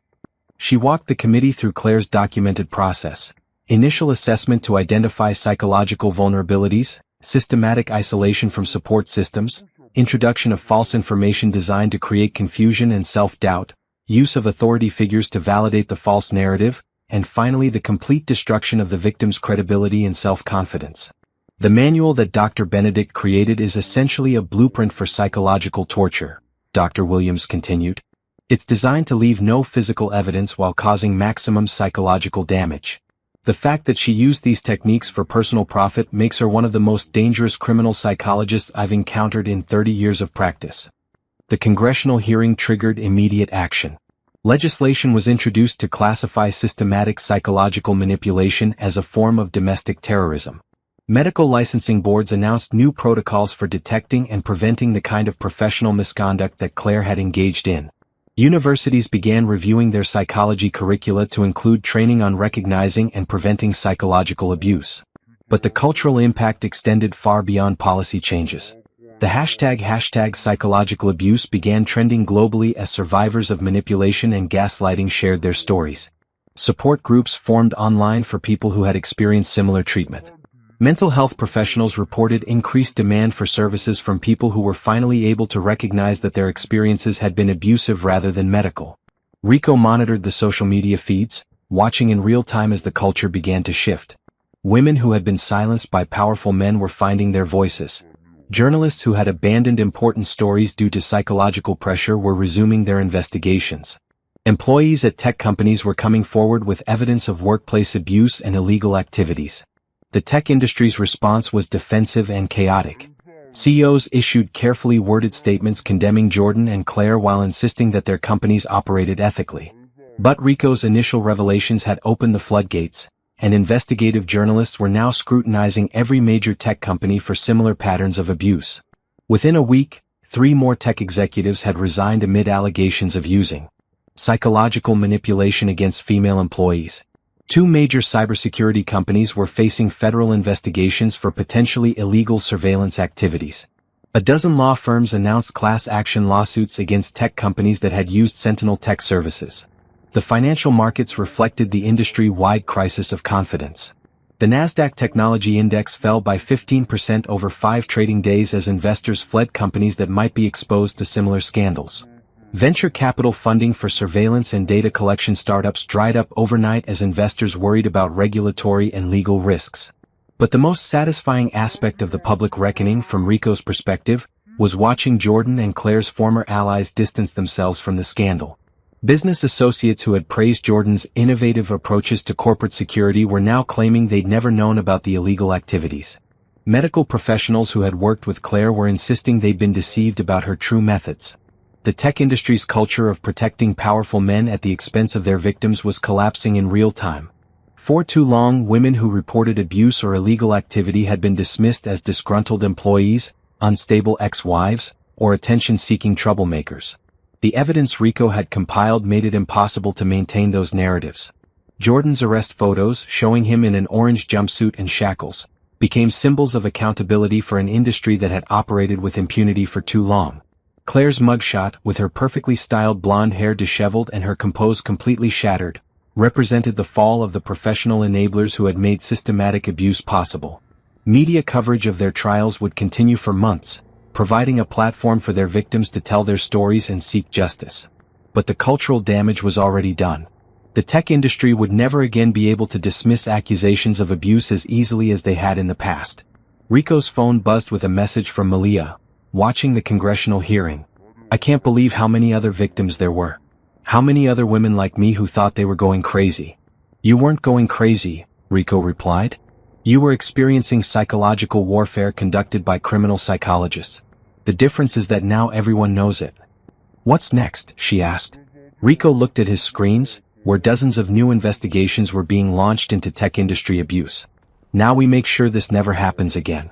Jordan and Claire were just the beginning. There are other predators out there, other systems of abuse that need to be exposed. He paused, watching live footage of protesters gathering outside other tech companies, demanding accountability and transparency. But most importantly, we've given their victims something they never had before: the knowledge that they weren't alone, and the proof they need to fight back. The public reckoning was just beginning, but already it had achieved something that years of quiet advocacy had not. It had made the invisible visible, given voice to the silenced, and proven that even the most powerful predators could be held accountable when their victims had the right allies. In a city built on dreams and digital empires, the nightmare of systematic abuse was finally being exposed to the light. And in that light, the victims were finding their power again. FBI Special Agent Maria Santos had been investigating white-collar crime for 12 years, but she'd never seen a case like Sentinel Tech. The evidence was overwhelming, perfectly organized, and seemed to implicate half of Silicon Valley in various forms of criminal conspiracy. Her desk at the Los Angeles field office was buried under boxes of documents, hard drives, and printed emails that painted a picture of corporate criminality that stretched back nearly a decade. "This is like Christmas morning for a federal prosecutor," said Assistant U.S. Attorney David Kim, reviewing another stack of financial records. "Barrett and Benedict documented everything. It's like they wanted to get caught." Agent Santos nodded, but something about the case troubled her. The evidence was too perfect, too comprehensive, too neatly organized. In her experience, criminals this sophisticated didn't usually create such detailed confessions of their own guilt. "Someone fed this to us," she said, holding up a particularly damning email chain. "Look at this metadata. These files were accessed and copied just hours before they appeared in our systems. Someone with serious hacking skills has been inside Barrett's network for months." "Does it matter?" Kim asked. "The evidence is authentic. The crimes are real. Barrett and Benedict destroyed multiple lives for profit. Whether we caught them through traditional investigation or digital vigilantism, justice is still justice." Santos wasn't entirely convinced, but she had to admit the evidence was solid. Every document had been verified, every financial transaction confirmed, every victim's statement corroborated by multiple sources. If someone had illegally accessed Barrett's systems to expose his crimes, they'd been careful to provide only authentic evidence that would hold up in court. The investigation had expanded far beyond the original surveillance charges. Barrett and Benedict were now facing a sprawling federal indictment that included money laundering, racketeering, conspiracy, tax evasion, wire fraud, computer fraud, witness intimidation, and domestic terrorism.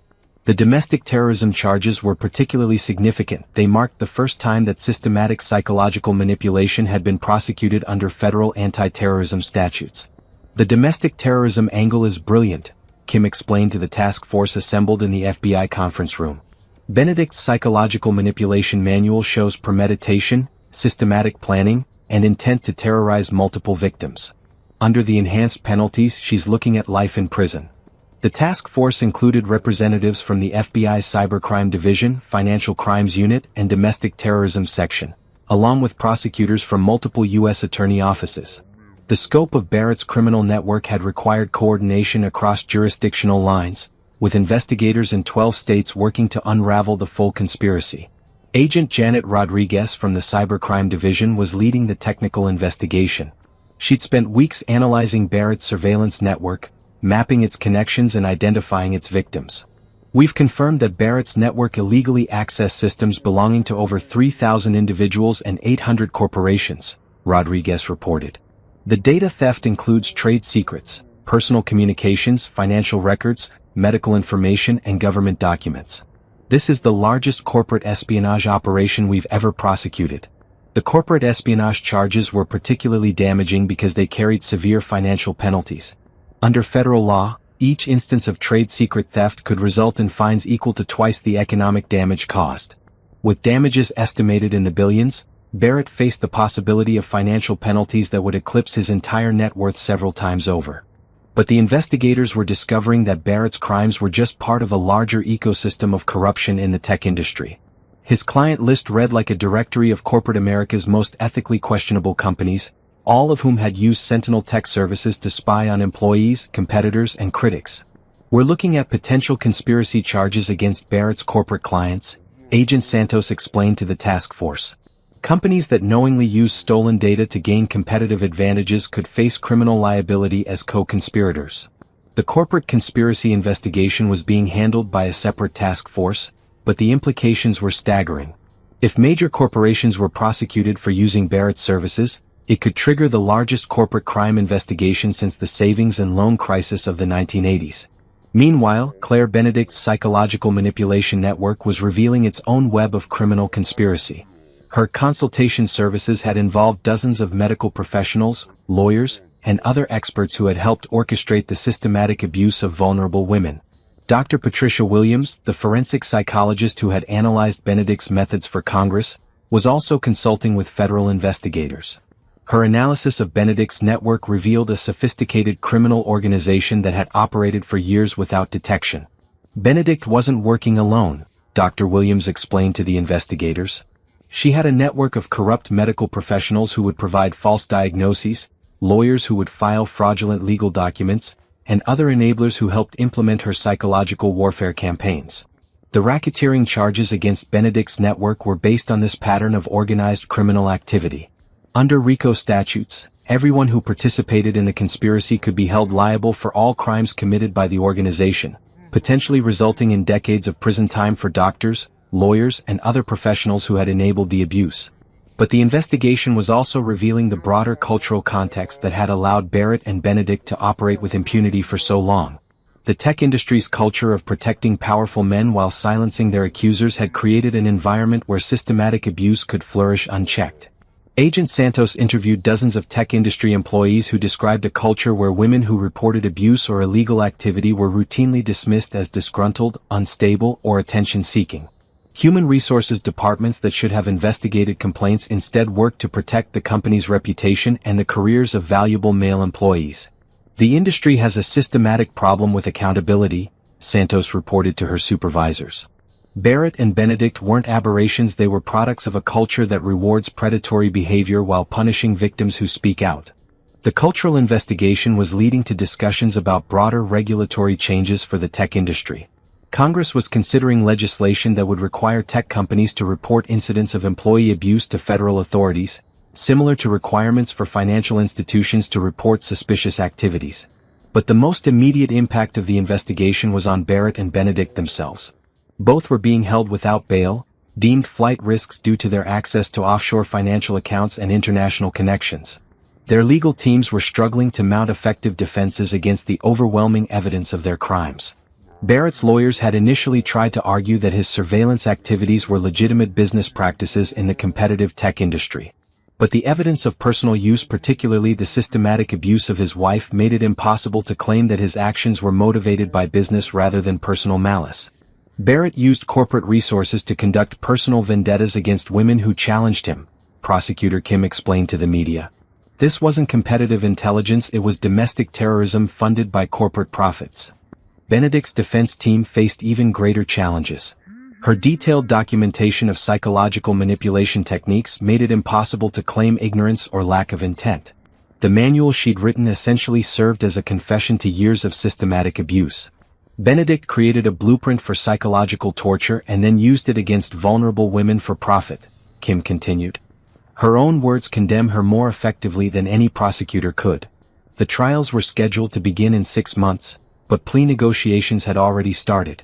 Both defendants were facing potential life sentences under the domestic terrorism charges, creating strong incentives to cooperate with federal investigators. Barrett's cooperation could potentially expose criminal activity at dozens of his corporate clients. Benedict's cooperation could reveal the full extent of her professional network and help investigators identify other victims of psychological manipulation. But Agent Santos suspected that both defendants would ultimately choose to fight the charges rather than admit to the full scope of their crimes. Their personalities, arrogant, controlling, convinced of their own superiority, made it unlikely that they would accept responsibility for their actions. They'll claim they were helping people, Santos predicted to her partner. Barrett will say he was protecting businesses from corporate espionage. Benedict will say she was treating mentally ill patients. They can't accept that they were criminals.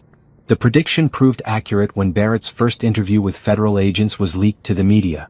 Even facing life in prison, he continued to insist that his surveillance network was a legitimate business enterprise and that his wife had been genuinely mentally ill. "I was trying to help her," Barrett told investigators, apparently unaware that his words were being recorded. Malia had serious psychological problems. Dr. Benedict's treatment was necessary for her own safety. Benedict's interview was equally revealing of her mindset. She continued to insist that her victims had been genuinely mentally ill and that her manipulation techniques were legitimate therapeutic interventions. "These women needed help," Benedict said. "I provided professional psychological services based on established therapeutic principles. If they're claiming abuse now, it's because they're still suffering from the mental health issues that brought them to my attention originally." The interviews demonstrated that both defendants remained completely convinced that their actions had been justified.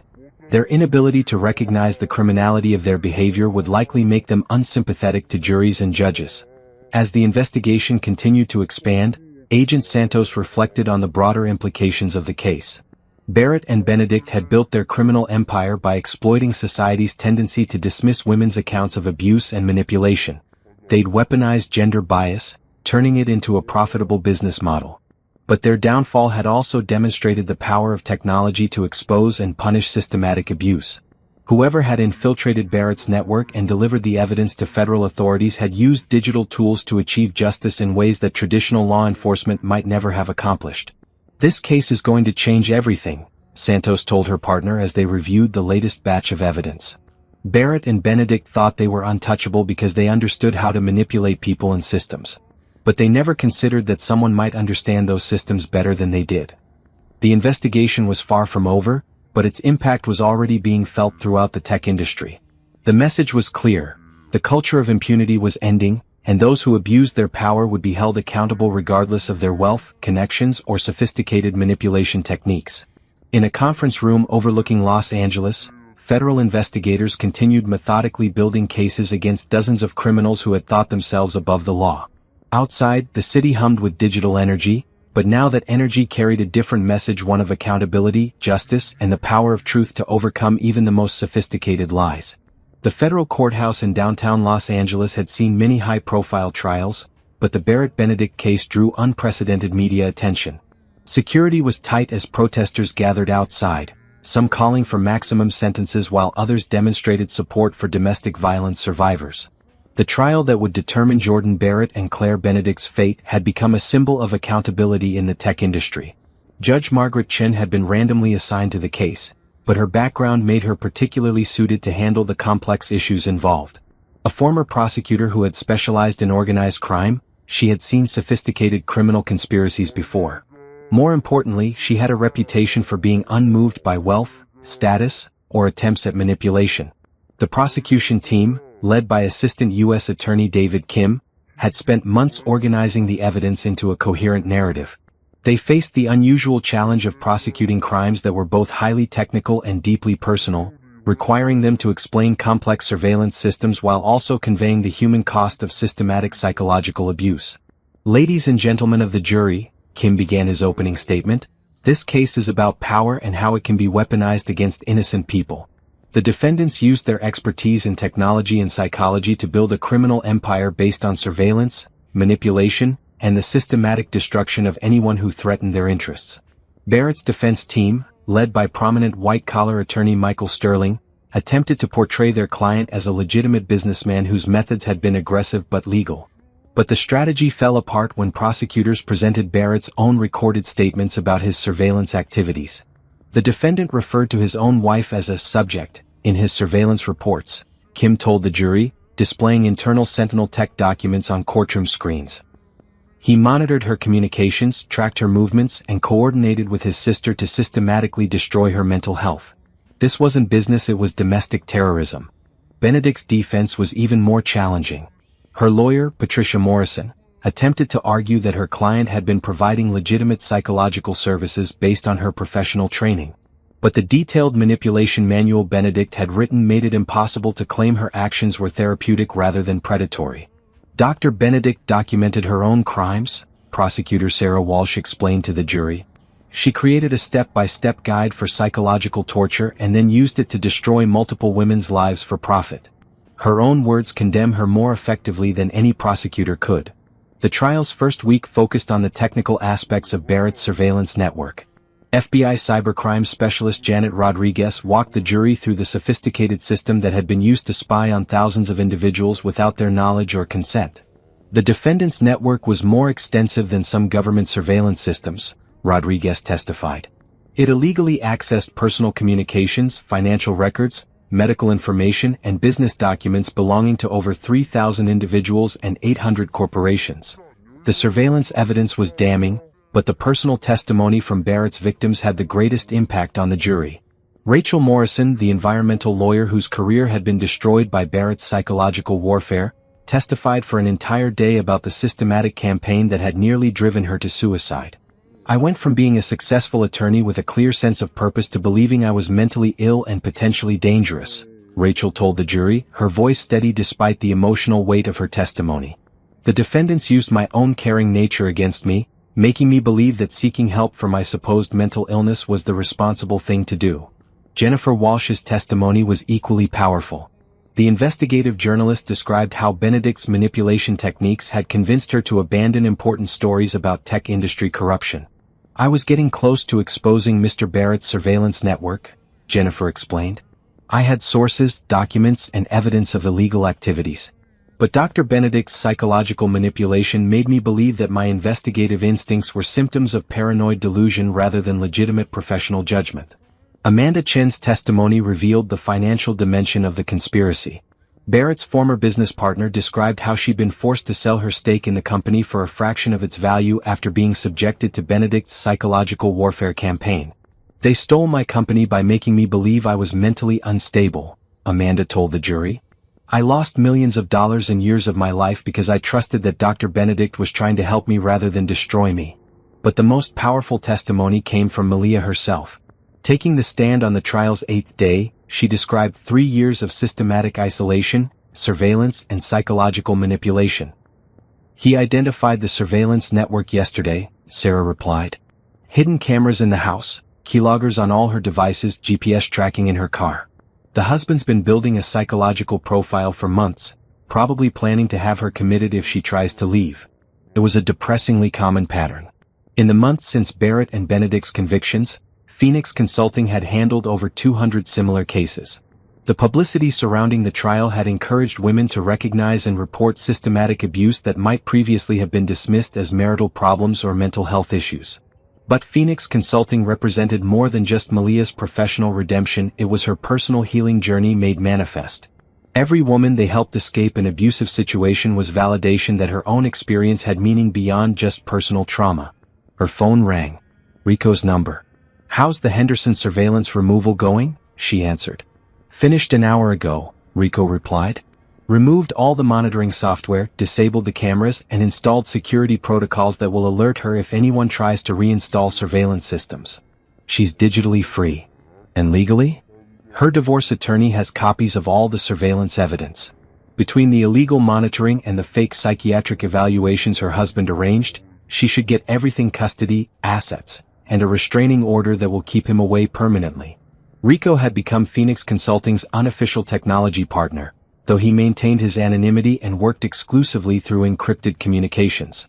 His reputation in the digital underground had grown since the Barrett case, and he now consulted with federal investigators, civil rights organizations, and security firms that wanted to protect rather than exploit their clients. "Are you free for dinner tonight?" Malia asked. "I wanted to discuss the new legislative testimony request. Congress was considering the Barrett-Benedict Act, federal legislation that would classify systematic psychological manipulation as domestic terrorism and provide enhanced penalties for abuse that involved digital surveillance." Malia had been asked to testify about the bill's importance, and she wanted Rico's input on the technical aspects. "Actually," Rico said, and Malia could hear the smile in his voice, "I was hoping we could make it a celebration dinner. I have news." "Good news?" "The FBI offered me a position as a consultant on their cybercrime task force. Legitimate work, helping them catch the next generation of digital predators. I'd still maintain my independence, but it would give me resources to go after the criminals that individual victims can't fight alone." Malia felt a surge of pride for her friend. Rico had spent years in the digital underground, brilliant but isolated, using his skills for causes that kept him on the margins of legality. The FBI position would let him continue fighting injustice while operating within the system rather than outside it. "Rico, that's incredible. You deserve recognition for everything you've accomplished." "We accomplished," he corrected. "I never would have gone after Barrett if you hadn't given me a reason to care about justice over just technical challenges. Working with Phoenix Consulting has shown me that hacking systems is only valuable if it helps real people solve real problems." That evening, they met at a small restaurant in Manhattan Beach, far from the tech industry circles where they'd both become reluctant celebrities. The Barrett case had made them public figures in ways neither had anticipated, but they'd learned to value their private moments away from media attention. "I've been thinking about something," Malia said over dinner. "Phoenix Consulting is doing well, but we're essentially treating symptoms. Barrett and Benedict were prosecuted, but the culture that enabled them is still largely intact." Rico nodded. "You want to go after the system, not just individual predators." "Exactly. What if we could create technology that automatically detects systematic psychological manipulation? Software that could analyze communication patterns, financial transactions, and behavioral changes to identify abuse before it reaches the level of criminal conspiracy." It was an ambitious idea, but Rico's eyes lit up with the kind of technical challenge he lived for. AI-assisted abuse detection, he mused. Machine learning algorithms trained on patterns from cases like Barrett's.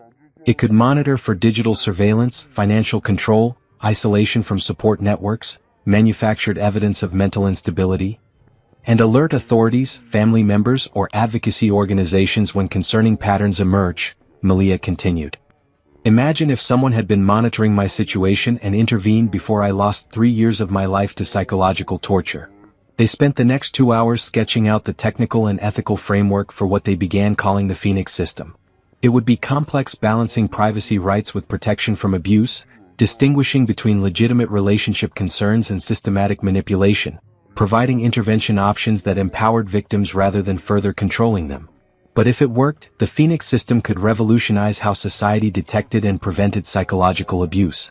Instead of waiting for victims to recognize their situation and seek help, the system could identify predatory patterns early and connect victims with resources before their situation became desperate. "This could be bigger than Phoenix Consulting," Rico said as they walked along the beach after dinner. "We're talking about fundamentally changing how domestic abuse is detected and prevented." "It feels like the next step," Malia replied, watching the waves crash in the moonlight. Barrett and Benedict were just two predators. But they represented a systematic problem, powerful people using sophisticated manipulation techniques against vulnerable victims. If we can create technology that levels the playing field, we give every potential victim their own personal Rico Martinez watching their back, Rico finished with a smile. They walked in comfortable silence, both thinking about the possibilities and challenges ahead. The Phoenix system would require years of development, extensive testing, and careful ethical oversight. But if successful, it could protect millions of people from experiencing what Malia had endured. As they reached Malia's car, Rico turned to face her with an expression she hadn't seen before, vulnerable, hopeful, uncertain in a way that reminded her of the young man she defended at UCLA years ago. "Malia, I need to tell you something," he said quietly. "Working with you these past months, building Phoenix Consulting, fighting for justice together, it's been the best period of my life. You've always seen something in me that I couldn't see in myself." She waited, sensing that he was working up the courage to say something important. "I know we've been focused on healing from what Barrett did to you, and I never wanted to complicate that process. But I can't ignore what I feel anymore. These months of working together, supporting each other, building something meaningful, it's made me realize that what I feel for you goes beyond friendship or partnership." Malia felt her heart racing. She'd been so focused on rebuilding her life, on helping other women escape the kind of abuse she'd experienced, that she hadn't allowed herself to think about romantic relationships. The trauma of Jordan's manipulation had made the idea of trusting someone intimately seem impossible. But Rico was different. He'd seen her at her lowest point and helped her find her power again. He'd never tried to control or manipulate her. Instead, he'd given her the tools to control her own destiny. More importantly, he'd proven over years that his loyalty was absolute and his respect for her autonomy was complete. "Rico," she said softly, reaching out to touch his hand. "I've been so afraid of letting anyone close again.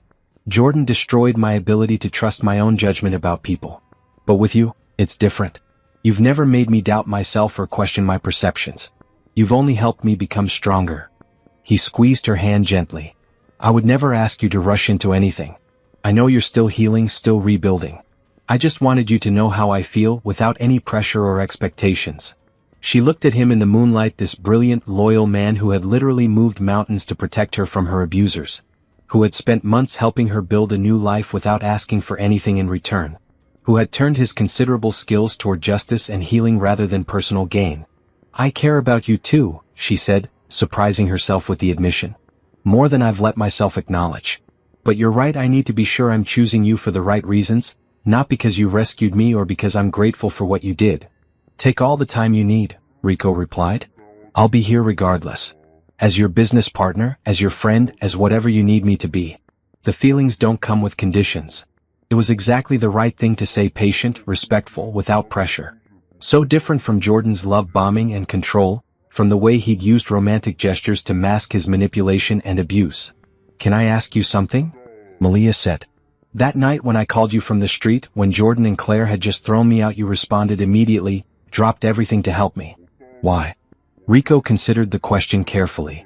"Because 5 years ago, you saw me as a person worth defending when everyone else saw me as a problem to be managed or ignored. You fought for my future when I'd given up on it. That kind of loyalty, it changes you. It makes you believe that good people exist in the world." He paused, looking out at the ocean. "But it wasn't just gratitude that made me help you. It was knowing that someone with your strength and integrity was being destroyed by predators who didn't deserve to share the same planet with you. I couldn't let that stand." They talked for another hour, sitting on the beach and discussing their feelings, their fears, and their hopes for the future. It wasn't a dramatic romantic declaration, it was honest, careful, respectful of Malia's trauma and Rico's own emotional vulnerability. When they finally parted ways, it was with the understanding that they were beginning something new together. Not rushing into romance, but acknowledging the deeper feelings that had grown between them during months of working toward justice and healing. Over the following weeks, their relationship evolved naturally. They continued their professional partnership while slowly exploring the personal connection between them. Rico was patient, never pressuring Malia to move faster than felt comfortable. She appreciated his understanding that trust had to be rebuilt carefully after systematic betrayal. The Phoenix System project became a shared obsession, giving them a common goal that was larger than their individual healing. They worked together on the technical specifications, the ethical frameworks, and the business plan that would make their vision reality. 3 months later, Malia testified before Congress about the Barrett-Benedict Act. Rico watched from the gallery as she described the systematic manipulation she'd endured and the need for enhanced legal protections for psychological abuse victims. "Senators, what my ex-husband and his sister did to me wasn't just criminal, it was terrorism designed to destroy my sense of reality and my ability to resist their control," Malia told the congressional committee. But their techniques weren't unique. They're being used by abusers across the country who understand that psychological manipulation can be more effective than physical violence. The bill passed both houses of Congress unanimously and was signed into law 6 months later. The Barrett-Benedict Act created federal penalties for systematic psychological manipulation, enhanced protections for domestic abuse victims, and funding for organizations like Phoenix Consulting that helped survivors rebuild their lives. On the first anniversary of Jordan and Claire's conviction, Malia and Rico stood together at the groundbreaking ceremony for the Phoenix Systems Research Facility in Los Angeles. The building would house teams of engineers, psychologists, legal experts, and victim advocates working together to create technology that could prevent future cases like Barrett's. "A year ago, I thought my life was over," Malia said in her speech to the assembled crowd. "I'd been systematically destroyed by people who used their power to prey on vulnerable women. But with the right support, the right allies, and the right tools, victims can become survivors. Survivors can become advocates. And advocates can change the world." Rico spoke next, addressing the technical community that had gathered to support the project. "Technology is a tool," he said. "It can be used to surveil and manipulate, or it can be used to protect and empower. The Phoenix system represents our commitment to ensuring that digital innovation serves justice rather than oppression." After the ceremony, they walked through downtown Los Angeles as the sun set behind the Hollywood Hills. The city looked different now than it had during Malia's darkest days. The same buildings, the same streets, but transformed by perspective and possibility. "Do you ever regret it?" Rico asked as they paused at a viewpoint overlooking the sprawling metropolis. "Going through everything you experienced with Barrett? I know healing is ongoing, but do you wish it had never happened?" Malia considered the question seriously. The trauma had been real, the pain lasting, the scars still healing. But it had also led her to discover strength she didn't know she possessed, to find purpose in helping others, to build something meaningful from devastating experience. "I wouldn't choose to go through it again," she said finally. "But I can't regret where it led me. Phoenix Consulting, the Phoenix system, the legislation, the cultural changes, none of that would exist if Jordan hadn't revealed his true nature. My pain became power, not just for me but for thousands of other women." She leaned against Rico's shoulder, comfortable now with the physical and emotional intimacy they'd slowly built together. "And I never would have deepened my relationship with you if I hadn't needed someone who understood both technology and justice. Barrett's abuse brought me to the edge of destruction, but it also brought me home to myself." Rico wrapped his arm around her, solid and reassuring in a way that felt nothing like Jordan's possessive control. This was partnership, mutual support, shared purpose combined with genuine affection. "What's next?" he asked, a question that had become their ritual. Malia smiled, looking out over the city lights that represented millions of people living their own complex stories of struggle and triumph. "Next, we change everything. We build the Phoenix system, we help more survivors find their power, we create a world where predators like Jordan and Claire can't operate with impunity." She paused, then added more quietly, "And we figure out this thing between us, one day at a time, with honesty and patience and respect for everything we've both been through." "Sounds like a plan," Rico said, and she could hear the smile in his voice. As they walked back toward their cars, Malia's phone buzzed with a text from Dr. Sarah Kim at Phoenix Consulting. 3 new clients today, all referred by previous clients. The word is spreading. We're changing lives one woman at a time. It was exactly what Malia had hoped for when she'd first envisioned Phoenix Consulting, not just a business, but a movement. Every woman they helped became an advocate for others. Every success story inspired other survivors to seek help. Every victory over an abuser sent a message that the culture of silence and impunity was ending. Jordan Barrett was serving life in prison without the possibility of parole, his empire reduced to ashes and his victims compensated from his seized assets. Claire Benedict was serving consecutive life sentences, her psychology license permanently revoked and her manipulation techniques now studied by federal investigators as examples of systematic abuse. But their true defeat wasn't their imprisonment, it was the world that Malia and Rico had built from the wreckage of their crimes. A world where victims had sophisticated support systems, where abuse was detected and prevented rather than ignored and enabled, where justice was served by survivors who refused to be silenced. As Malia drove home to her apartment in Santa Monica, her own space, decorated with her own choices, filled with her own dreams, she reflected on the journey that had brought her from victim to survivor to advocate. The road had been difficult, marked by trauma and healing, fear and courage, despair and hope. But she had traveled it with allies who understood both the technical challenges of fighting digital predators and the emotional complexities of recovering from systematic abuse. She had transformed her worst experience into her greatest purpose, her deepest pain into her strongest source of power. Tomorrow would bring new challenges, more clients to help, more predators to expose, more survivors to empower. The Phoenix system was still months away from launch, the legislative battles were ongoing, and the cultural changes they'd initiated would take years to fully implement. But tonight, Malia was content to simply be free. Free from surveillance, free from manipulation, free from the psychological prison that had once defined her existence. Free to choose her own path, build her own relationships, and create her own meaning from the experiences that had shaped her. In the distance, the lights of Los Angeles glittered like digital constellations, each point representing a person whose life might be touched by the work she and Rico were doing. The city that had once been a symbol of her captivity had become a symbol of her liberation, a place where justice could prevail and victims could find their voices. The girl who had once saved an awkward computer science student from expulsion had grown into a woman who could save herself and others from even more sophisticated forms of destruction. The young man who had once been dismissed as a troublemaker had become a force for justice who could bring down criminal empires with nothing but code and determination. Together, they represented something powerful and hopeful: the possibility that loyalty and justice could triumph over predation and abuse, that technology could serve healing rather than harm, that survivors could become powerful enough to protect future victims from experiencing what they had endured. In a world where power was too often used to destroy, they had chosen to use their power to create, to heal, and to protect. It was, Malia thought as she fell asleep in her own bed in her own home, the best possible revenge, not just defeating their enemies, but building something beautiful from the wreckage of their crimes.